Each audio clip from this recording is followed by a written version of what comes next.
Right, good morning or good afternoon or good evening to everyone. I know we have participants from all over the world. So thank you for finding time to attend this first webinar in this webinar series. Um, so I'm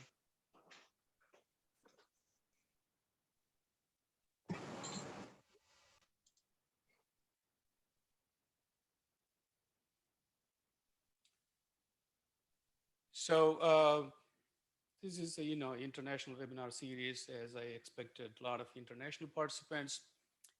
And the title of this webinar series is Geoenvironmental Engineering, Polluted Land, Waste Management, and Sustainability and Resiliency. Um, as you all know, this is a very emerging field. So my name is Krishna Reddy. I'm a professor at the University of Illinois at Chicago in the Department of Civil Materials and Environmental Engineering. I know some of you, but many attendees are new to me.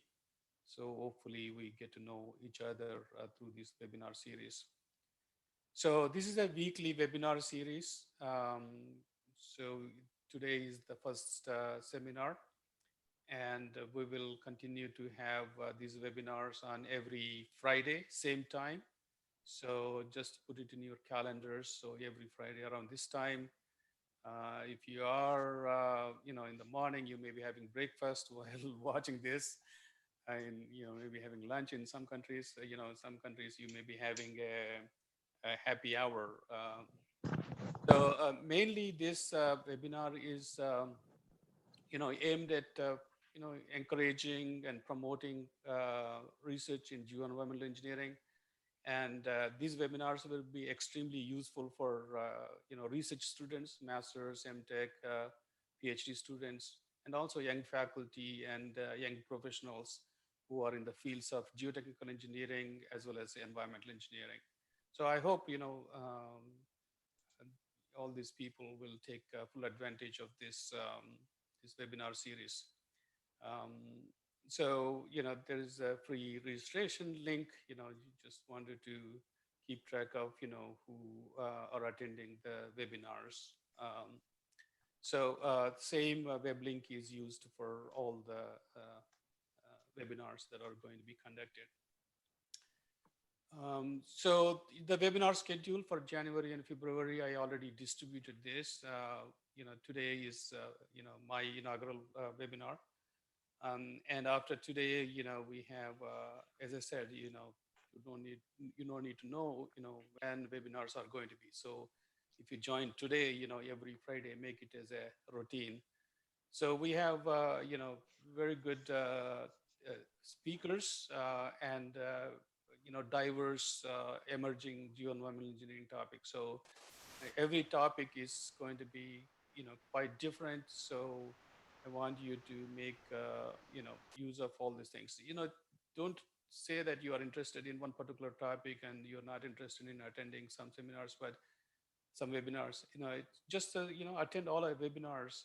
Sometimes, if you don't know anything about a particular topic, you will learn, or you get some new ideas by attending those webinars. So in every webinar, whether it is related to your current research topic or not, but it should help you in enriching your knowledge and getting some new ideas. So every Friday at the same time, so make it a routine. So it's going to continue until the end of August. So we all expect to work from homes, until, I don't know, it may vary from country to country, but in the US, I'm expecting that things won't get normal until end of summers. So until end of August, we're going to have every week this webinar series. So for March, April, I already, finalized the speakers and topics. So we have a fantastic lineup of, speakers and again, diverse topics. I'm going to distribute that one soon. And then I'm putting together the schedule for May, June. So if any of you are interested in, presenting your research, uh, that you have, already published, that would be nice, because, we want our audience to, attendees to take away with some of the published stuff. So reasons for attending these webinars, I want to recap these things. So the geoenvironmental problems, there are many geoenvironmental problems worldwide, and they all need urgent attention. So hopefully these webinars will give you an idea about what are the geoenvironmental problems are. You may be having a problem in your area or in your country, but you may not be aware of it. But this should give you, this should make you think about, do you have these kind of problems, and do they need to be addressed? So I think you will get this from these webinars. And also, a lot of people, I mean, geoenvironmental engineering is a relatively new area of research. So a lot of people are working on addressing these geoenvironmental problems. So it's good to know, what other people are doing. So each webinar will give you an idea about what kind of project they are doing, and what is the real problem they're trying to address, ¿Y and qué os also parece si nosotros también research tools and elaboramos una nota de prensa how they are approaching the research? So that's kind of a good thing to know also, right? So how they are doing the research and what did they find. And especially when I travel across the world, I see a lot of students in geotechnical engineering and and environmental engineering field doing research for their thesis or dissertations. So instead of doing some routine research on routine topic, you may want to consider some of these emerging geoenvironmental problems, and consider these problems and try to do research in this area. So if you are looking for a research topic for your thesis or project, so you should be able to get some ideas by attending these webinars. And lastly, you want to know who are all people working in geoenvironmental engineering area. So by attending these webinars, at least you will know the speakers, um, and you can create a network of researchers. So if you don't know who are all working in geoenvironmental engineering, so by attending these webinars, you will be able to know who are all working, and you can interact with them depending upon what your needs are. So I think there are a lot of benefits for attending these webinars. I'm particularly, emphasizing research students and young faculty, because there are a lot of research challenges and opportunities that you can um, pursue. So I organized a Zoom meeting on December 21st, 2020, advice for students interested in doing research in geoenvironmental engineering.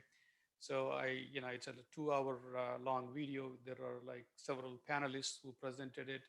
So when you have a time, just it may be hard to watch in one stretch, but watch it in bits and pieces, so you can kind of look at it and understand what are all the issues are. And also, I gave one presentation recently, at a meeting, so that also gives you an idea about geoenvironmental engineering. So a lot of people, when you say geoenvironmental engineering, they don't know what it exactly it is. So it would be nice to know what are the geoenvironmental problems, what are the research opportunities are there. So whenever you have time, just watch these videos. Hopefully, you will have a better understanding of what geoenvironmental engineering is. So with that introduction, I want to get into my webinar today. So my webinar is on containment wall at a DNAPL-Contaminated site, slurry selection, and field construction. So as we go through the presentation, you will understand what DNAPL is, what is containment wall is, what is slurry selection is, and how it is constructed in the field. So I purposely chose this project. I work on a lot of different topics, but I purposely chose this one because this is the project that is actually implemented in the field. So you can see how research and what are the field problems are there to address.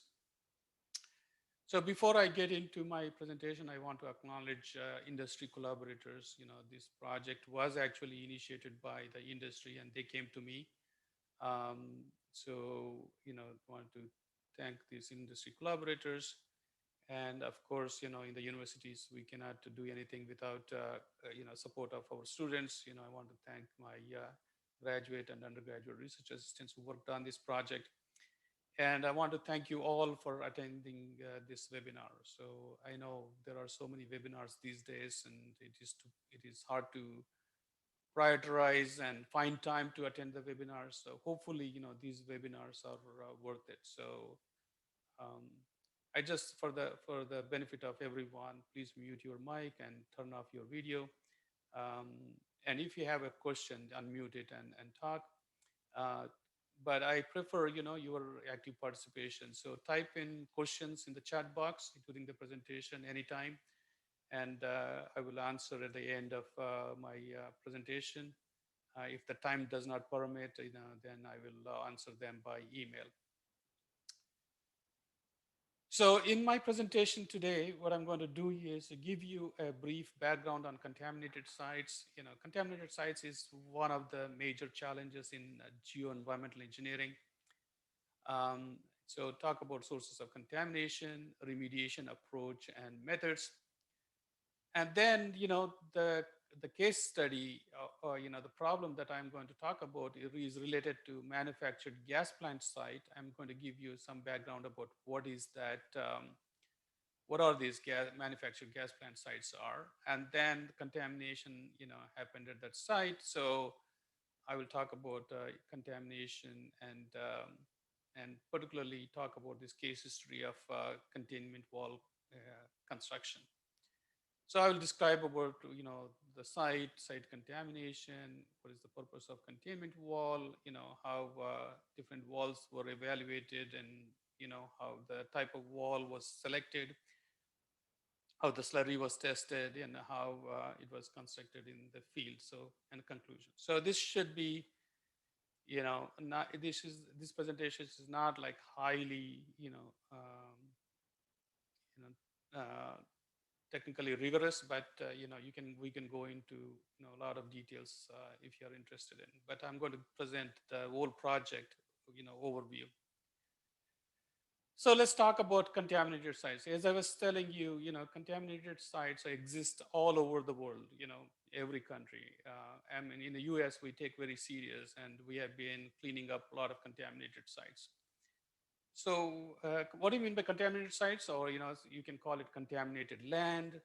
And in geoenvironmental engineering, basically, we're dealing with contaminated soils and groundwater. So there are many sites that are contaminated because of several reasons. It could be just air pollution, right? You have particulate matter in the air, and those particulate matter eventually settle down, and it falls on the soil and gets mixed up with the soil. And depending upon the characteristics of the contamination, that could get infiltrated into the ground due to rain or something like that. Infiltration of contaminated surface water, so if you have a wastewater, at any industry contaminated, and if you are just putting in a ditch in a pond without any liner systems, those will eventually infiltrate and then contaminate the soil and groundwater. Surface runoff, when it rains, a lot of water runs off on the surface, and that carries a lot of contamination that eventually goes into the soil and groundwater. So it's a big problem. And land disposal of solid and liquid waste, this is like a dump sites, and the industry is not following any regulations and dumping in their backyards, that kind of stuff. Accidental spills, whenever you're dealing with a lot of chemicals at any plant or transportation of those materials, you will see some accidental spills, and then all that chemicals enter into the ground. Fertilizers and pesticides, I mean, too much of use of fertilizers and pesticides, they all infiltrate into the soil and groundwater. So a lot of contamination. And then waste dumps, as I mentioned, the mine sites. There are many mine sites where mine tailings are, have a lot of unwanted leachable chemicals, and they could leach into the soil and groundwater, cause the contamination. So there are there are many sources of contamination. And if you ask me one major source, this is the one: land disposal of solid and liquid waste. So you don't have any engineered landfills, engineered the impoundments or ponds. So people just dispose those off, and a lot of those get infiltrated into the soil and groundwater and cause a lot of problems. So in the US, as I said, we have a good inventory of all these sites. There are a lot of sites, and they need to be cleaned up. And cleaning up these contaminated sites costs a lot of money. So we are always looking for research to develop new technologies that will cost less, and they are efficient, and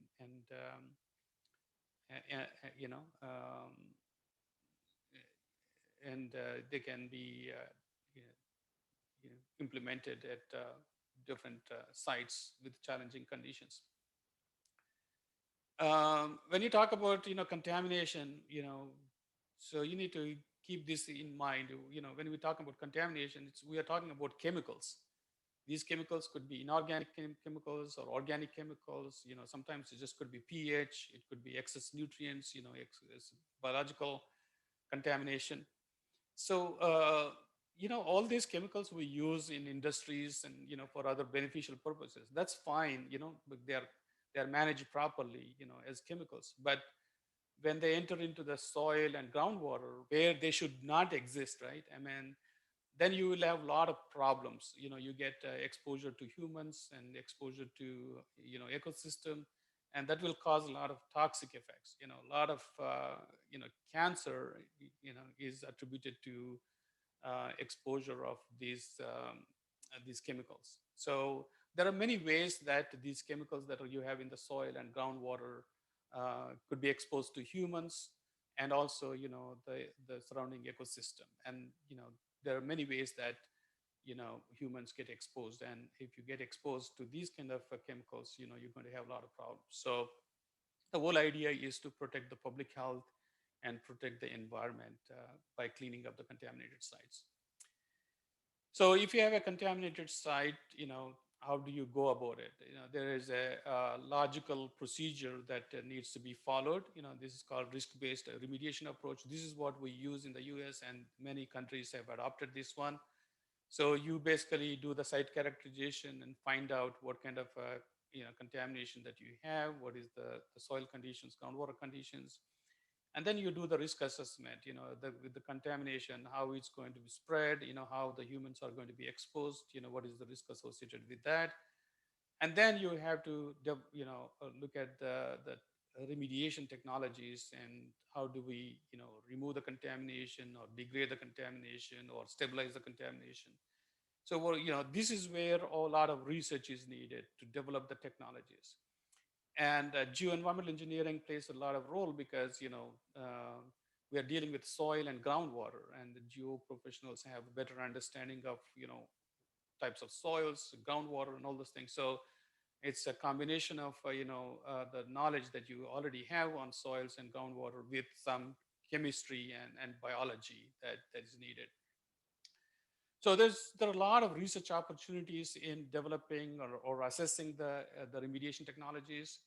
I'm going to just show some of the technologies that have been applied in the field application. Some technologies are mainly in the research stage. Some have gone to the field scale. So these are the technologies. Source containment, like containment walls that I'm talking about. They are researched in the lab, and now they are being used in the field. Soils in the Vadose zone, that means soils above the groundwater. There are different technologies. Each technology is based on some physical process, chemical process, biological process, and the soils are different. So you can kind of do research on all these technologies, looking at soils perspective. And groundwater, where contamination got released, you have a lot of contamination in the groundwater. So how do you clean up that? There are technologies for these things. Again, as I said, these are used in the field, but there's a lot of scope for doing research in any of these technologies. And then when you have a groundwater plumes, permeable reactive barriers, monitor natural attenuation, bioremediation, these are commonly used, but there are other technologies that are being researched. So this is a huge area of research. If you are in geoenvironmental engineering, if you are interested in doing some research, you can pick any one of these topics and identify research gaps, knowledge gaps, and then you can do research on this. So one good source to understand all these technologies, if you are interested in reading about this, a good summary of all these technologies can be found in this book. So hopefully your library has this book and you can read through it and get an understanding of all the different technologies, and then you know uh, formulate your research. So that's about the brief background on contaminated sites. I teach a course on contaminated sites, so I can talk about that topic for the entire semester. And so now I want to get on to this topic of manufactured gas plants. What are these manufactured gas plants, MGP sites? So I'm taking you back into the history, 1800s to the mid 1900s. So this is a long, long time ago. And there were a lot of manufactured gas plant sites across the United States. Almost every, city, um, had these plants. So what is the purpose of these plants? These plants were supplying homes and industry with fuel for heating, cooking, and lighting. So, those days we didn't have a natural gas supply. So this is the only source by which, people were able to heat their houses, especially in the winters. For cooking, they were using this fuel, and also for lights and street lights in the houses. So they were using, this fuel. So this was the only source. Um, as we didn't have a natural gas supply that time. So, um, this is the old picture. Typical gas plant site looks like this. So there's a big storage tanks, and there's different processing areas. Um, so the way they were generating the gas for supplying to people's use is, so it starts with coal. They take the coal, and then they basically distill, basically heat it up, um, and then they get a coke out of that, and you have uses for this. And those vapors, they condense it. The vapors, they go into this condenser and they condense it. What happens is, during the condensation, all the chemicals that are denser, they settle down, right? And so all this denser chemical liquid collects at the bottom, that we call it tar or coal tar, and that is taken out. And it has some uses. The people use that one. And then the gas that comes out, that might have a light organics or volatile organics, and those are subsequently treated. There's iron sponge, and then ammonia washer. They take out the ammonia, and then they use that ammonia liquor for other applications. And basically they clean up all the clean gas comes out, and then they dry it out, and then that is where, from they store in the big tanks, and then from the tanks they will supply to the houses, and they meter it and then charge it based on how much they're using. So this used to be the practice. So basically, you have all this processing that happens in the plant, as I mentioned, in the schematic. And then basically you see these, large storage structures where they store the gas, and they have a control system by which, they release it. And then, all the houses got the gas for cooking and, lights and, heating. So that's how, it used to be. But then, all this, I mean, we had hundreds of these things. That was the way of life. But then they started closing because natural gas was starting to become available throughout the United States, because they installed large network of pipes, underground pipes, and through which they were able to, supply the natural gas. So, and the natural gas was, much cheaper than, this manufactured gas, the way you are producing it. Um, and there was a lot of supply of this natural gas, and the low price basically made these companies, manufactured gas industry, to go out of business. And other reason why they didn't survive is this manufactured gas had a low caloric value compared to the natural gas. So obviously there was no reason for these manufactured gas plants to exist. So most of them were forced to close, for business reasons and other things. So that was the end of all the manufactured gas plant sites. But the problem is we have all these sites with that infrastructure, right? And all these sites were existing in urban locations, very close to the cities or within the cities. And the land has a lot of value to it. So a lot of real estate developers, they wanted to convert those sites into some beneficial uses, maybe residences or offices or whatever it is. But the problem is, the contamination issues. They could be perceived or actual contamination that could exist. So, you are dealing with chemicals, these sites. So, contamination became a big concern from the point of view of public health and the environment.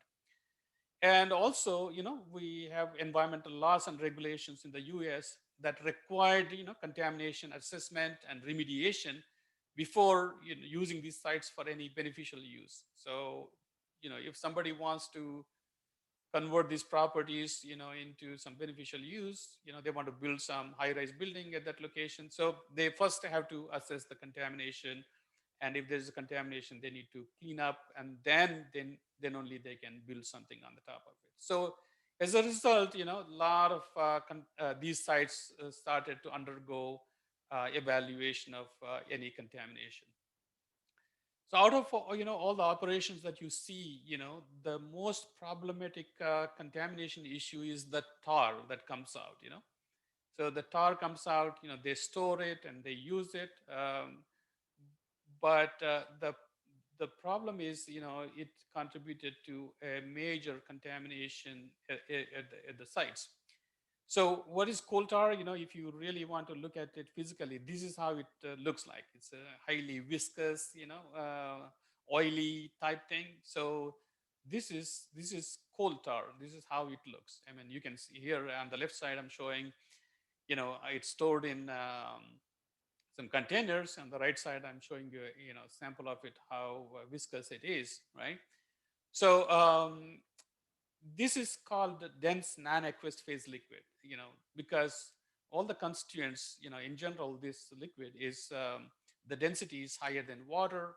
Most of the constituents in this, all these chemicals are, denser than water. So in organics, organic contaminations can be separated into two types: light non-aqueous phase liquids, that's dense, less than a density of water, is called LNAPLs. So DNAPLs are those chemicals that have a density more than density of water. So those are called DNAPLs. So when they enter into the soil or groundwater, their behavior is going to be completely different. If it is a dense DNAPL, it tends to go down, much more than spreading laterally. And also their solubility is much lower. So this is the problem. If you look at what are the major chemicals of concern in this coal tar, there are like 70. There are hundreds of PAHs. PAHs are polycyclic aromatic hydrocarbons. These are group of organics, but there are 17 PAHs that US EPA identified as really bad. Um, so, and also, there could be some BTEX, like a light non-aqueous phase liquids, benzene, toluene, ethyl benzene, and xylene. And, you could also have some heavy metals also. So, so at these sites, basically you have predominantly PAHs, and then you have BTEX and heavy metals. So these are really toxic contaminants. Most of these chemicals are known to be carcinogens. So which is a problem, and a lot of attention was given to clean up these sites properly. So that's about background of manufactured gas plant sites. So in my case study, I'm going to look at one of those sites, how this contamination is being addressed. So this is the site that I'm dealing with. This is how it looked when it was in operations many years ago. And as you see, any manufactured gas plant site, you look at it, you will see these huge tanks. That's where they were storing the gas. But the process starts one end. You take the coal and you distill it, and then you have collection of tar, and tar has to be handled. So the schematic process that I showed you, that goes on in these different units. At the end, you have this, and then that gets supplied to people. So this is like a pictorial view of the site, how it was. But if you look at the plan view of it, so the same site, I'm showing this big gas holding tanks, right? You have gas holding tanks. So, and this, the process, I showed you all these structures there, but it starts at one end, retort area where, coal is distilled, and tar that is generated. Here they were putting in tar tanks. There are tar wells here, that coal tar that I'm talking about, they put it here. And there were some oil tanks. You can look at it here, gasoline underground storage tanks, underground storage tanks with some chemicals. So you know when you have all these chemicals, either they are stored in containers or they are in wells, uh, they have chances of leaking. Or if these sites are closed and nobody pays attention on maintenance of these sites, then you continue to see environmental issues increase. So you know basically, if you look at this site, there could be many sources that could have contributed to release of chemicals into the subsurface. So this is actually, I'm showing you another cross section, another plan view of the site. So this is the plant dimension. So this is the plant dimension. But this is also part of that plant. But this is where all the processing has happened. Um, right now, I mean, if all the superstructure are taken out, all the tanks and everything is taken out. So this looks like a flat ground. So if you go to the site and you see that, oh yeah, this is, there's nothing, no problems with this issue, right? So if you look at the, on the surface, you don't see anything. Just an open area. There's a small a structure here. I mean, just um, just the maintenance building was here. And then so it's a vacant. And on the adjacent area, there is one brick and concrete warehouse. And but other than that, there's just like asphalt pavement, and this is all grass area, so there's no issue with that. And on this side also, this is also part of the site, and this open and grass area that you have. So this is the boundary of that the plant, right? But most of the operations took place in this area that I'm showing you on the right side. But now you look at what is surrounding this area, right? I mean, most of these manufactured gas plant sites, as I said, they were located in the cities. So on one side here, commercial industrial on this side, commercial industrial on this side, and residential on this side. There is even dental facility on the other side. So you can imagine, this site is existing, you know, uh, and in the center of where people are living or doing business. So why I'm saying that is because it's very important, because the site is right next door. So there are a lot of chances of getting exposure as a result of this. So the general site conditions, subsurface conditions, if you look at it, I'm kind of very generalizing it. So there is a fill material. It's kind of all kinds of junk in there. So average thickness is about 8.3 feet. And then below that is a kind of, sandy soil that you can see. And then, near the surface, it tends to be silty. And as you go down, it's going to be sandy and gravelly. So this, average thickness is about 10 feet. Thickness varies location to location, but I'm just giving you an idea about how the thickness is. And below that is a very tight silty clay. So it extends more than 60 feet. This no issue. So you can imagine when you, based on this profile, if you have a overhead tanks or, underground tanks in the fill area. If there is a leakage, it goes through the fill material. And as I said, fill material is not a low permeable material. It's all like a miscellaneous, material, construction debris and like soils and other things. So all that goes inside and then goes into this sandy and gravelly layer. As I said, coal tar, right? Coal tar, that yucky stuff that I showed you, that black viscous material, that enters into this. And because it's dense, it tends to sink down, and then most of it gets accumulated in the sand and gravel, and also towards the bottom of it, because it goes down, it sinks down. So this is mainly the water bearing formation at the site. So as the groundwater moves, then some of the chemical constituents get dissolved, and then they move, and the whole DNAPL could move. So you can understand how the contamination could enter and exist in the surface. So a lot of investigation was done on this site. So this shows the distribution of free phase they found. So as I told you, this is the original plant with all those tanks and operations that were happening, and this is where it leaked.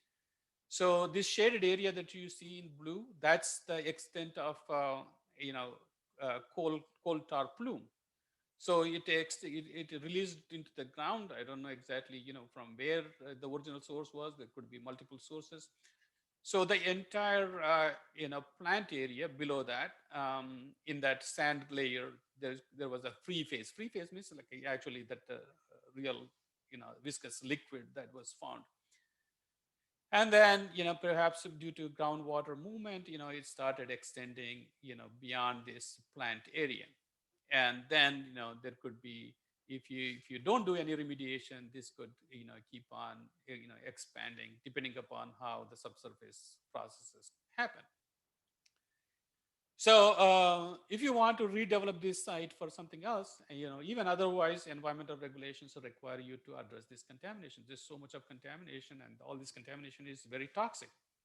So how do we clean up this site? How do we clean up so much of, it is, and of course, when they were, cleaning up the site, taking out all the overhead tanks and everything, and in the surface, they were able to remove a lot of stuff that had coal tar. But this is all went into that, subsurface, into the sand layer. So how do we clean it up? So this is a big challenge. You can look at in remediation field, there are soils contaminated, groundwater contaminated, but could be the worst of all. You have this yucky stuff, that viscous stuff, entered into the sand layer. It's sitting, and a lot of it is there. It's not about small amount, and it is spreading. So how do we clean up this? If you try to pump, you put a pumping well and try to pump it, you're not going to get much because of the viscous nature of this material. And let's say if I want to transform some chemically something, I want to inject it. How much you have to inject to transform so much of this DNAPL or coal tar that you have here?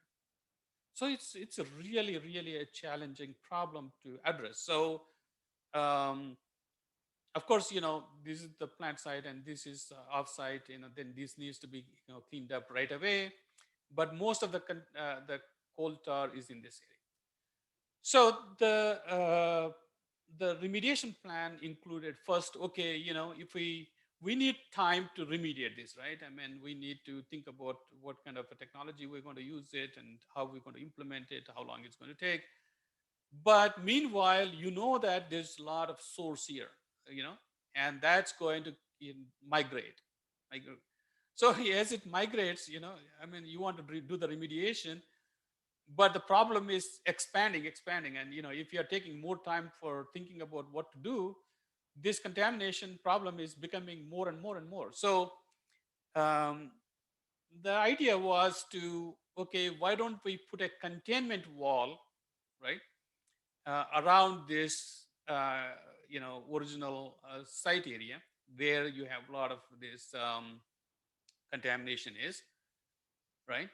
So at least, don't let this one move. And then you have this offsite one that, we can remediate it right away. I mean, this is not as bad as this area. You have a free phase. This could be a little bit more diluted form maybe.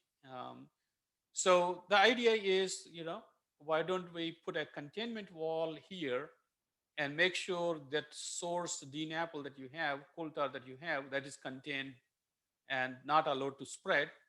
And then, look at the remediation of this, and then come back and think about how we're going to, remediate, the one which is existing. So containment walls can be used as an interim remedial measure, or some cases, they could become you know, the only, remedial solution, depending upon the situation. So there's interesting um, applications of containment walls.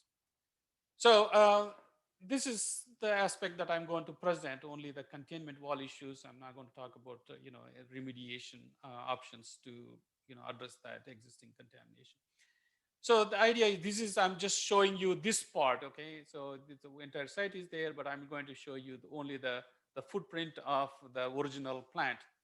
So this is the original plant, and the contamination is there, just is showing what kind of, the overhead tank locations and the other things.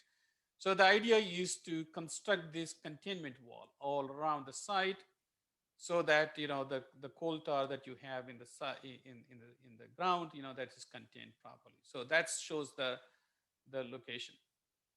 Now, question is, what kind of containment wall we need to use? I mean, if you look at the literature, there are many options. So, I mean, you have to look at which option to use. First of all, you need to learn, what are the different containment walls are. And as I mentioned, that book that I referred, that has the information on the containment walls. There is a big one chapter on it. You can have a look at it. So looking at this site, the potential containment walls could be jet grout wall, jet grout column wall, or conventional slurry wall, or HDPE vertical liner, or vinyl sheet pile, or vibrated beam method that we could use to construct the wall. So which one, these are considered to be potential techniques to construct that containment wall. So, which one to use it. So jet grouting is, a lot of geotechs use this, basically, drilling down and, injecting the grout and under pressure. Um, this shows how, the the jet grouting happens in the field, schematic of, drilling down and then injecting and, bottom up, coming up. So this is the conventional slurry wall. Basically you dig a trench under slurry, and then you backfill with material that can give you at the end, low permeability. So this is how, it's done. Basically you have a excavator, you're excavating the trench under a slurry. So the trench will be stable no matter what depth that you go. And then generally you take the excavated soil, mix with bentonite if it is needed, and you put it back and fill it up, and then it becomes a, impermeable uh, containment wall. So this is the HDPE vertical liner. You could put this HDPE liner into the excavations, and then make it more containment efficient. or you could just drive the sheet pile walls. Depending upon the chemical compatibility, you could use that type of material for these things. Then other one is the vibrated beam method. Basically, this is the beam. It's erected vertically, and then you have a vibrating hammer, and and there is a nozzle, and through which you can inject the slurry, and you vibrate through vibrating. You drive this pile. As you are driving, you're injecting the grout, and then you pull it up, and so basically this is shown in schematic here. As you are vibrating down and introducing the slurry, and then you pull it up, you basically form that the containment, um, and then you move to the next with some overlap, and do the same thing. You go down and inject the slurry, and so this is how it. So you start from one end and keep going, and then behind it gets cured and then becomes the wall. So in this case, all these options are available for this site, and then you have to evaluate which one you really want to go with. So you have to look at applicability to subsurface geological conditions. And then one of the important things to consider here is a lot of times you construct the wall beyond the contamination zone, where there is no contamination that exists. In the future, contamination from the site could migrate and then eventually come in contact with the wall. But here, you are putting the wall right in the contaminated coal tar contaminated groundwater and subsurface. So if you put something into that coal tar, and all of a sudden it disintegrates, then is not serving the purpose. So the compatibility issues are extremely important in this case.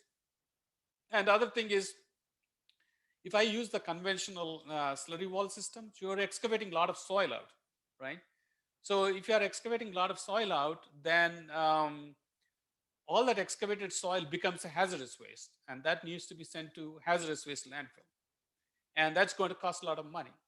And also, you have to follow safety, rules and other things in how you handle that one. So um, this is one of the reasons, especially if you're excavating the soil through the DNAPL contaminated zones. So you're basically exposing the contamination to the surroundings and to the workers and other things. So, and also you have a lot of this excavated soil that needs to be disposed. So basically, this point ruled out the conventional slurry wall system to be used. And it should be easy of installation, and then what is the total cost. So all these factors were considered, and then finally this vibrated beam method was selected. The vibrating beam method, as I said, one of the advantages is you don't have excavated soil coming out. So basically you are driving the pile. As you're driving the pile, you're injecting the grout and then pulling it out. So you don't have any excavated material coming out of the ground. So which solves a lot of as I said, the health issues, and also disposal of the waste, disposal of the soil that comes out. So as I mentioned, you just start from one end, and then go down, and then you overlap and then keep continuing. So basically, you will form this the wall. The only disadvantage with this one is that the thickness of the wall is going to be basically thickness of this beam that you see. So that is very small compared to the conventional slurry wall systems. Now the question is, okay, I want to use this vibrating beam method that we have decided that one. Then what slurry material that we need to inject, right? So in this case, the contractors were approached, and there were different contractors. They suggested different slurry mixes. So one contractor suggested Impermix slurry. The Impermix is like a trademarked name. It basically consists of slag cement and a tapelgite clay mix. Okay, so it's a mixture of those two, and then In this case, when you add water, you're not going to use only in the field. You have tap water available, but it's going to mix up with groundwater. So in fact, this slurry, when injected into the ground, it's going to be mixed up with groundwater and tap water. So you really need to, look at how this slurry performs under those conditions.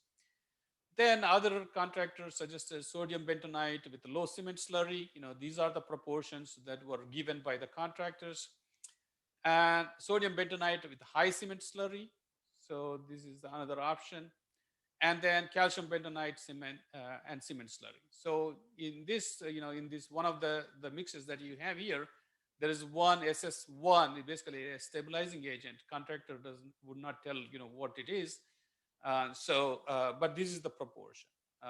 So you mix bentonite and put cement and this one, and then you are mixing groundwater and tap water to simulate the actual field scenarios.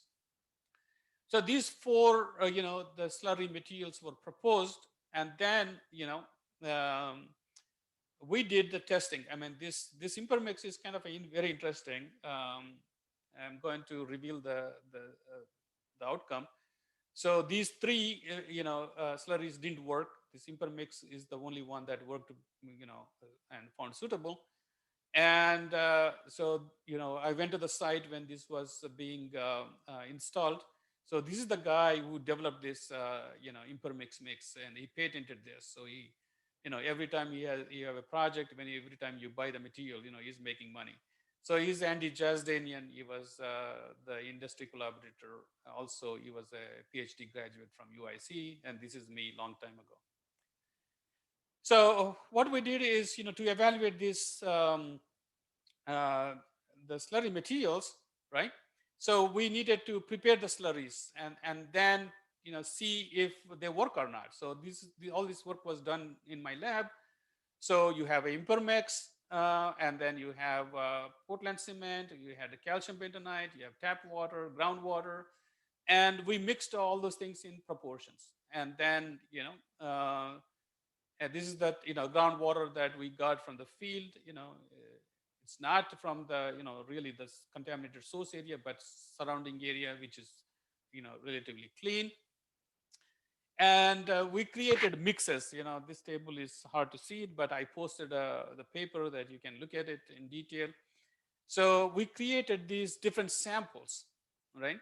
So just with the water, and then what we did is, that you won't see in many studies is, we create the slurry, but we mix with the coal tar to look at, whether the slurry will maintain the properties or not. Because here we're talking about chemical compatibility issue, very critical, because we are going to put the wall through this DNAPL contaminated groundwater. It's going to contact the DNAPL right away. So we mix this, each of the slurry materials with the DNAPL, and prepared the core samples. And then we also kind of created another condition. So hey, maybe you put the slurry, but you may not have an interaction right away, but the slurry might come in contact with it. So what we did is we created a slurry, and then pour the DNAPL on the top of it, and then we let it cure. So in the previous case, we are mixing it, and then we put it in the core. And in this case, we prepare the slurry, and we pour the DNAPL on the top. And then we cure all these samples for 30 days. And then after 30 days, we run the hydraulic conductivity test, because then the slurries gets cured, and you have a cylindrical samples, you can extrude them, and then do the hydraulic conductivity test. Basically, we are flushing, the groundwater, through the sample, and looking at how the permeability changes. And then we were doing the unconfined compression tests to look at the strength of the cured materials. So all these tests were done, and as I mentioned, we summarized all the test results in this paper. I posted in the chat box. You can download it and look at more details on evaluating these slurry materials, and what we found in terms of hydraulic conductivity and the strength. So without going into a lot of those details, the summary is sodium cement bentonite was incompatible with a coal tar. I mean, we mixed them, and then we kept them for 30 days, and none of those samples cured. So you could see just a slurry, even after 30 days. So basically, you don't have to do anything else, after seeing this.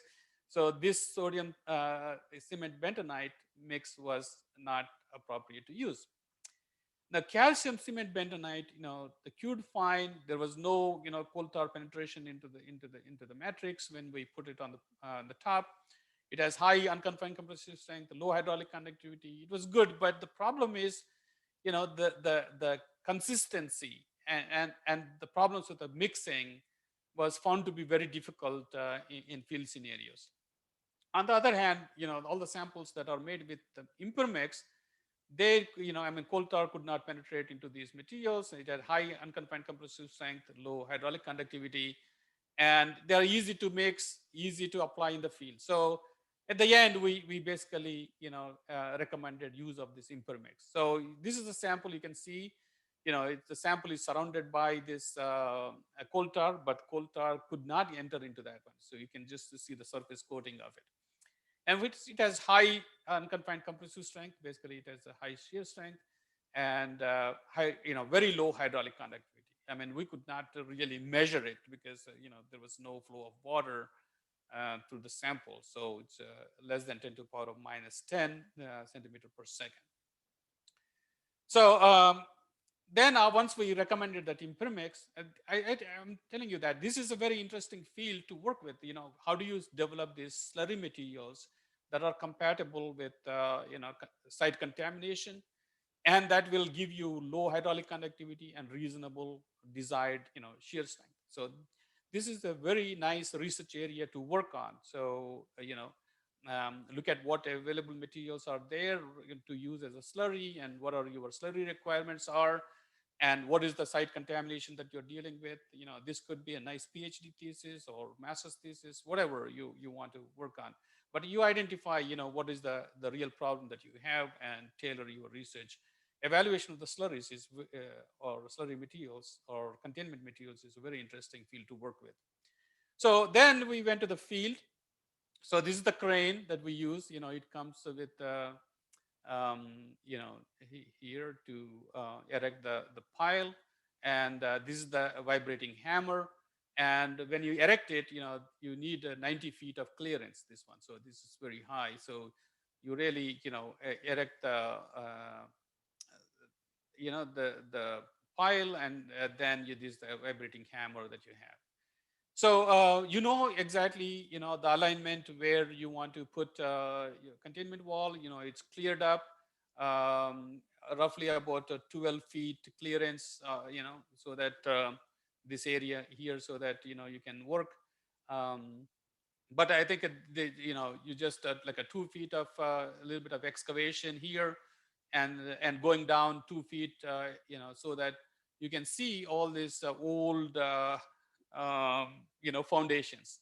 Obviously you don't want to drive the pile through these obstructions, the old foundation. So it was excavated in the top, like as I said, 2 feet width and 2 feet depth. And you could see all these former building foundations that are encountered. And then the Impermix was prepared right at the site. Basically you have two source materials. One is the slag cement, and the other one is a tapulgite clay mineral. So they had these 600 gallon high speed colloidal mixes. So they put the tapulgite clay first, and then they mix it, blend it for 3 minutes, and then they add the slag cement, and then again they mix them together, and then you have a slurry that can be pumped out to uh, the driving area. So this is the tank that you can see the mixing, and then you can pump it out from here. So when you freshly mix it, the sample looks like this. Okay, so you got a sample of that, and it looks like whitish color, almost like that And then, if you let it sit for some time, after 24 hours, you see the color change. So the color change is due to the slag cement curing. And then, so when you are making the mix, make sure that you are making the mix, so making the slurry, in a consistent way. So you have to do a lot of QA, quality control and quality assurance testing. And basically, there are two methods that are used. One is to measure the density or unit weight, and the other one is the viscosity test. So we use the mud balance test to look at what is the density of the slurry is, and then marsh funnel test to look at the viscosity. So you have some specifications. So every once in a while you collect the sample from that batch mixing of slurry, and then see if this follows the requirements. It's very easy. And you can do this one in the lab also, if you are evaluating the slurry and if it meets the requirements. So this does not require a lot of time. So just, and very cheap to get these things. So you can do the mud balance test, that's a viscosity test. You can do it and see if it meets the requirements. If that does not meet the requirements, there is no need to do fancy experiments. And then the slurry sample, from construction was kind of collected, and then it's queued for 30 days, and then it was tested for hydraulic conductivity and unconfined compressive strength. So the actual sample, that the slurry that goes into the trenches, right? So, so that that it is field mixed, field injected, and then just before injection you can collect the sample and test it for these things. And we tested these things in the lab. It had good hydraulic conductivity and good unconfined compressive strength. Um, and this shows the slurry injection. This is the beam I mentioned. This vibrating hammer. It's going down.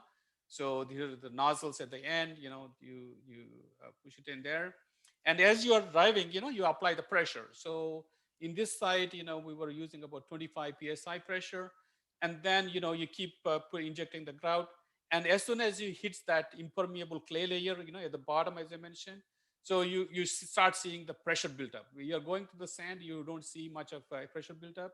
And once you go into the clay, so the idea was to have at least 3 feet of penetration into the clay. So you're sealing off the containment wall in that bottom clay layer. So you can kind of see where that clay is encountered by just noting the pressure. So if pressure is needed more to inject, that means you are into the clay area, and you go at least 3 feet into the clay. So this shows the process of this one, and again, you have to be careful with corners. You want to have a nice overlap so that you don't have any gap.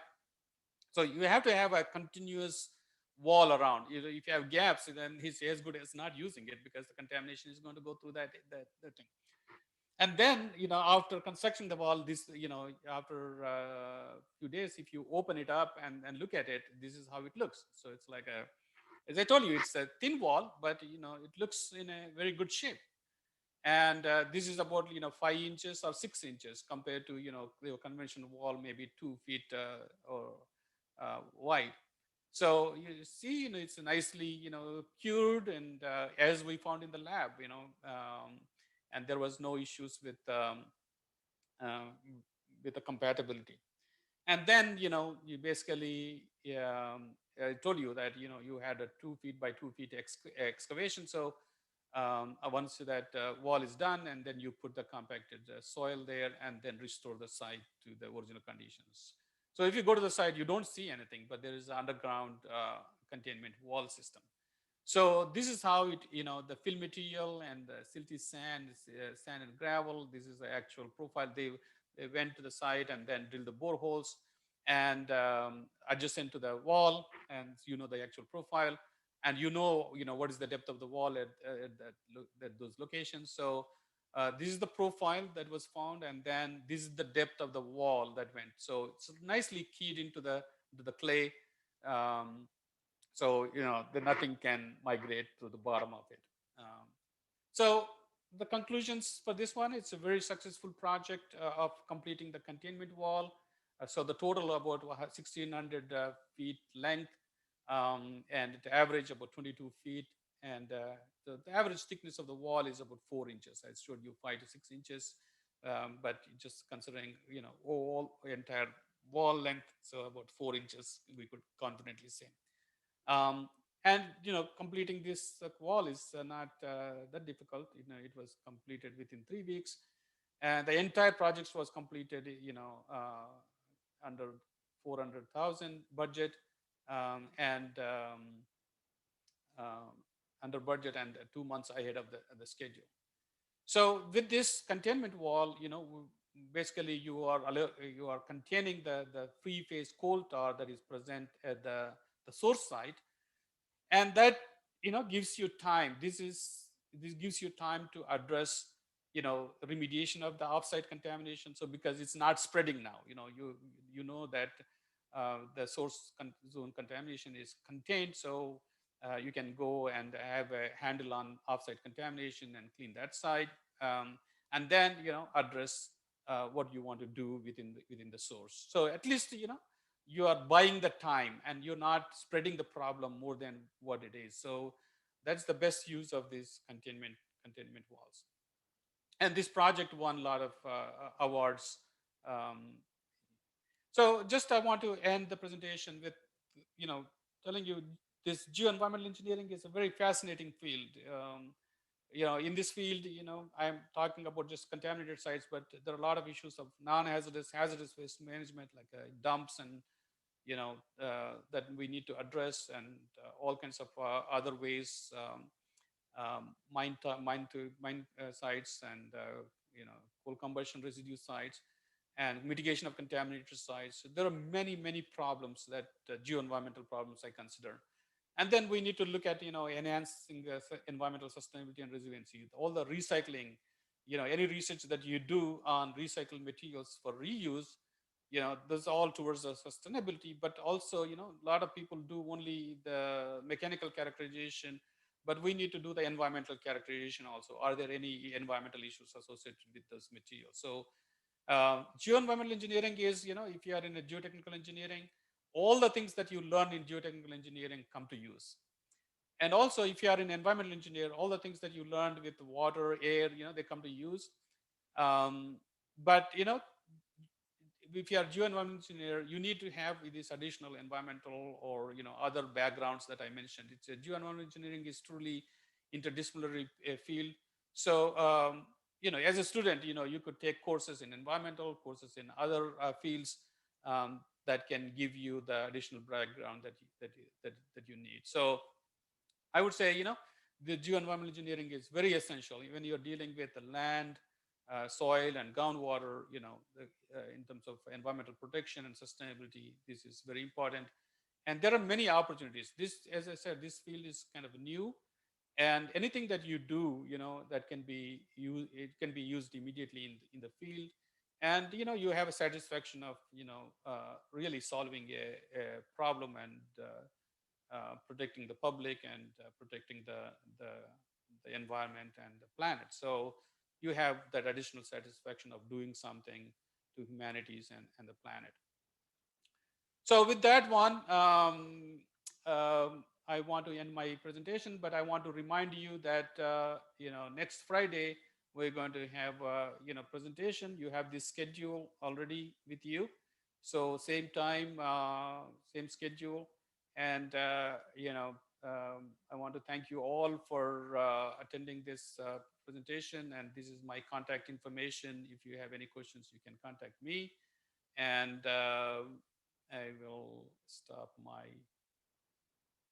share here, and then I know we should be ending at 10 o'clock, so I am already over few minutes.